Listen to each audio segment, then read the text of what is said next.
A gente já tratando, Elivaldo, que esse 1º de fevereiro, uma data importante com definições e eleição de mesa diretora, posse de deputados federais, senadores e também deputados estaduais aqui. Vamos começar por Brasília, Câmara dos Deputados. Pois é, Tiago, hoje o Legislativo brasileiro começa a, de fato, funcionar numa nova legislatura. 1º de fevereiro, posses dos 513 deputados federais e de 54 dos 81 senadores. Uma renovação de 2/3 do Senado Federal, conforme a eleição de 2018. Agora, também marca a eleição das mesas diretoras, com disputas nas duas casas. Na Câmara Federal, com um amplo favoritismo do atual presidente Rodrigo Maia, do DEM do Rio de Janeiro, embora haja aí pelo menos 3 ou 4 candidatos que disputam a mesma condição.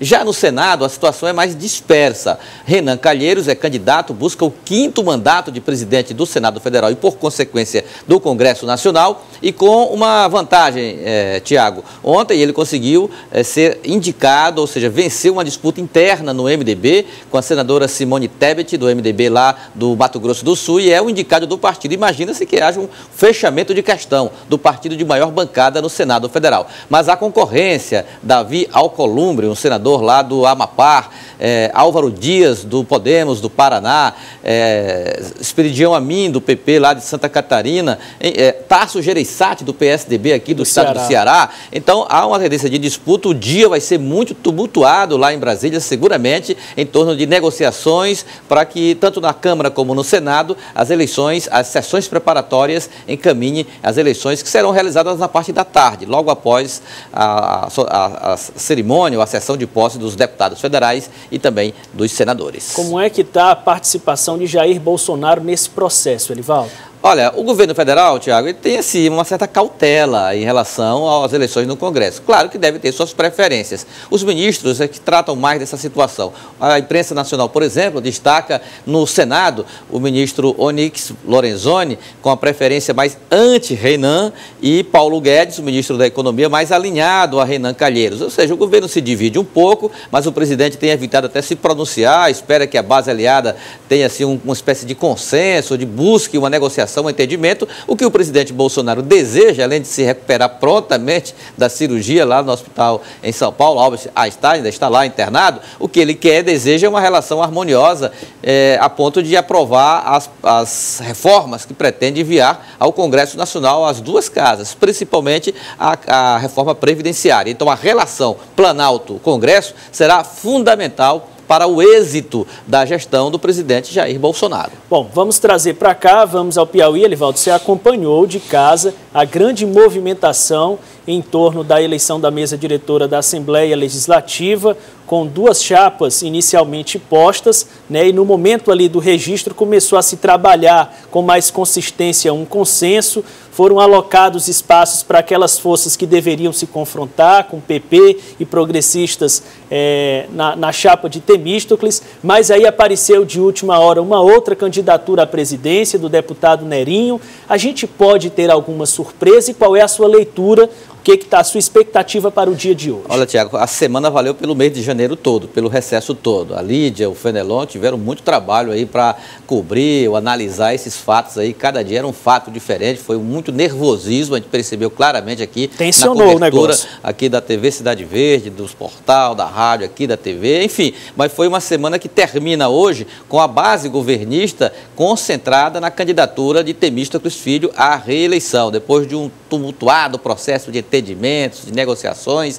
de candidaturas que bateram na trave, como, por exemplo, a do deputado Fernando Monteiro, que ficou na chapa de primeiro vice-presidente de Temístocles Filho. Eu soube, Tiago, que dos bastidores a candidatura dele chegou até a ser admitida pelo lado aliado a Hélio Isaías. Ele indo para o PP seria uma alternativa de uma eleição com um empate de 15-15, ele, o mais velho, ele é o que tem mais mandato na casa, seria naturalmente... Pelo critério de desempate seria ele. Então, a candidatura de Fernando Monteiro, atente bem, Tiago, bateu na trave, na verdade. Ele acabou resvalando para fora. e ficou na primeira vice-presidência, na chapa aí composta, que é cabeçada pelo presidente Temístocles Filho. Aí isso só foi possível porque Temístocles Filho conseguiu, ao longo do mês de janeiro, viabilizar a sua proposta de chapa, ou seja, conseguiu viabilizar a sua candidatura com ampla maioria do plenário. Não fosse isso, ele teria tido assim, um risco muito grande, arriscar, poderia ter uma ameaça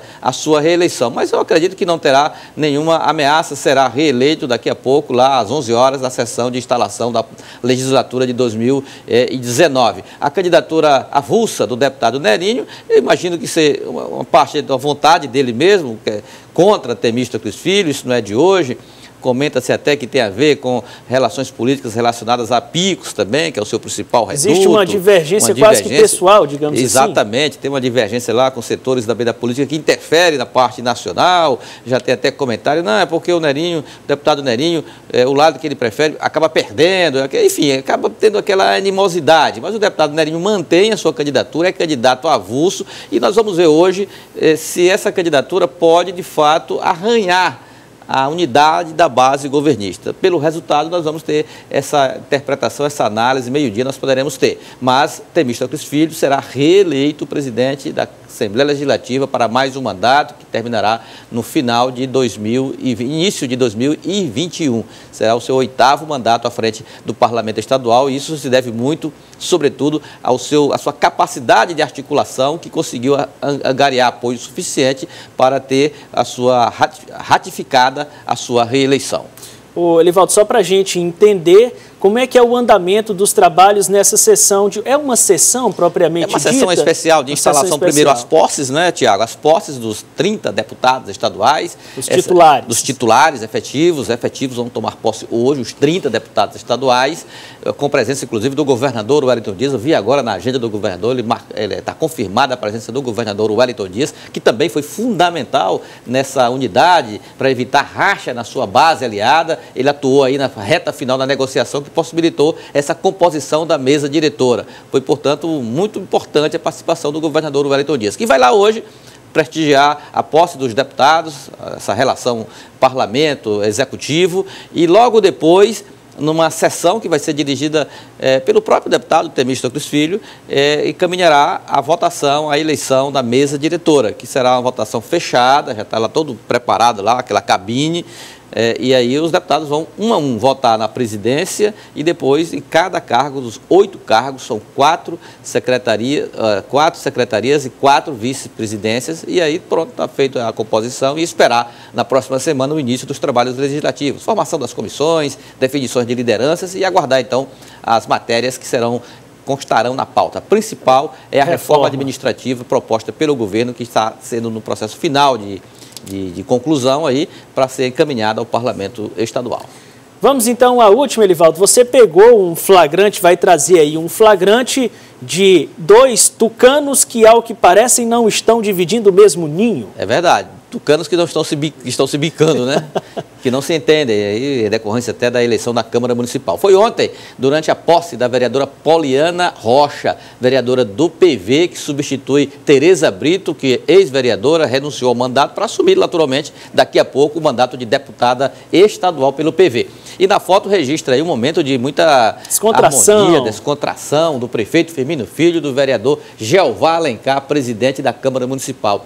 Eu perguntei para os dois ontem sobre a consequência dessa foto, o que interpretar dessa foto. Os dois disseram, não, uma boa conversa, um momento de descontração e tudo mais. Ele diz isso porque, como você falou bem, Tiago, os dois não se bicam, os dois estão afastados, são tucanos, estão aí em campos opostos. Agora, os dois também admitem aí uma possibilidade de um entendimento. Será que essa foto já pode ser assim, o início de uma relação harmoniosa entre o presidente da Câmara Municipal e o prefeito de Teresina? São do mesmo partido e chefes de poderes importantes. O prefeito Firmino Filho, daqui a 2 anos, portanto, na Câmara, dirigida por Jeová Alencar, vai comandar a sua sucessão. Então, uma indisposição com o Poder Legislativo e comandado por um integrante do seu partido não seria realmente nada... É um desgaste desnecessário, né? Seria nada inteligente uma postura de confronto, de buscar essa ideia. Então, eu acho que a tendência vai acabar os dois encontrando aí um meio termo aí para uma convivência de equilíbrio para essa relação. Eu também acho, viu, Tiago? Que inclusive envolve 2 poderes. E é importante que isso ocorra para o bem da cidade, para o bem do Estado.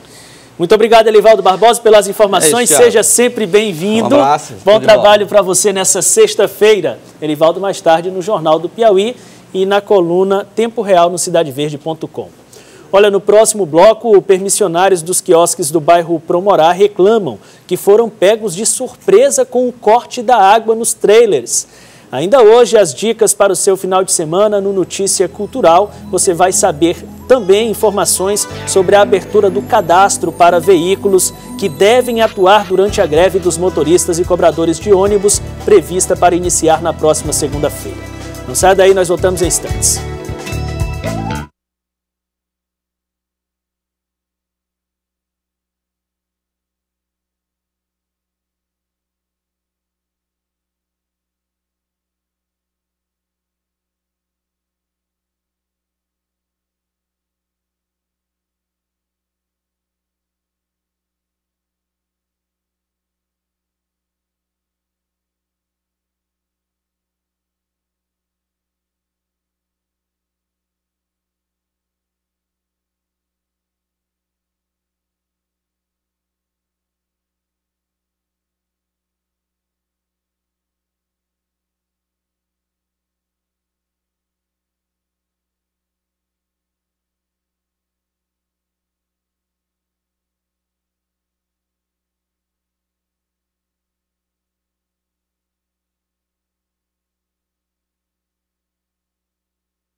Nós estamos de volta com Notícia da Manhã em Teresina. Agora são 7h30. Hora certa, Imobiliária Metrópole pensou em alugar ou vender seu imóvel. A Imobiliária Metrópole é o lugar certo. Há 16 anos prestando serviço de qualidade e profissionalismo. Permissionários dos quiosques localizados na avenida principal do bairro Promorá foram pegos de surpresa com o corte da água. A ligação dos trailers são feitas de um ponto que é de responsabilidade da Prefeitura de Teresina. Gessé tem um quiosque na Avenida Deputado Ulisses Guimarães há 10 anos. Além dele, outros 19 permissionários vendem seus produtos na via principal do Promorá. Na última segunda-feira, esses trabalhadores foram surpreendidos com o corte da água que abastece os locais de trabalho. Os hidrômetros foram lacrados pela empresa Águas de Teresina. Não notificaram nenhum dos permissionários, aqui nós somos em 20, na Avenida Ulisses Guimarães, aqui principal do Promorá. Então, chegaram de forma truculenta e simplesmente foram até o hidrômetro, arrancaram a chave, né, que fecha e abre colocaram um arame e botaram um lacre, para que a gente não passasse a abrir e utilizar a água. Em nota, a empresa Águas de Teresina informa que o corte da água foi feito a pedido da SDU Sul. Segundo a superintendência, a utilização do serviço é uma despesa que precisa ser de responsabilidade dos permissionários. Esses quiosques, quando foram implantados, todos fizeram uma espécie de convênio e contrato com a prefeitura. Todos eles foram às suas concessionárias de energia, de água, para fazer suas ligações individuais. O que a prefeitura tem de água é a água das praças, dos canteiros centrais, jardins, e essas águas a prefeitura está cortando agora, que é um período de inverno, que é um período que a gente não precisa muito de águas em praças. Enquanto isso, Dona Antônia utiliza a água trazida de casa ou conseguida por vizinhos do estabelecimento. O tempo de espera, inclusive, para conseguir comida no quiosque da permissionária, aumentou. Se for para a gente pagar, eu quero só que dê um prazo para a gente e não ter cortado a água como foi cortada, né? Olha, inicia logo mais às 9 horas da manhã o cadastro de veículos para atender aos usuários do transporte público da capital a partir da próxima segunda-feira, quando deve começar a greve dos motoristas e cobradores de ônibus. E para saber como deve ser feito esse cadastro, vamos conversar a partir de agora aqui no estúdio com o diretor de Transportes Públicos da S-Trans, Francisco Nogueira. Diretor, muito bom dia para o senhor. Bom dia a partir das 9 horas, os interessados devem recorrer à S-Trans. Que tipo de veículo pode atuar e qual a documentação necessária para se habilitar? Bom dia a todos. Nós estamos iniciando o processo às 9 horas. A documentação necessária, a habilitação, o termo ou a declaração de que o proprietário é o dono do veículo que está se cadastrando, e serão feitas algumas vistorias nos veículos, tipo condições de pneu, verificação de freios, condições básicas que permitam aquele carro circular com a autorização da prefeitura para aquele destino ao qual ele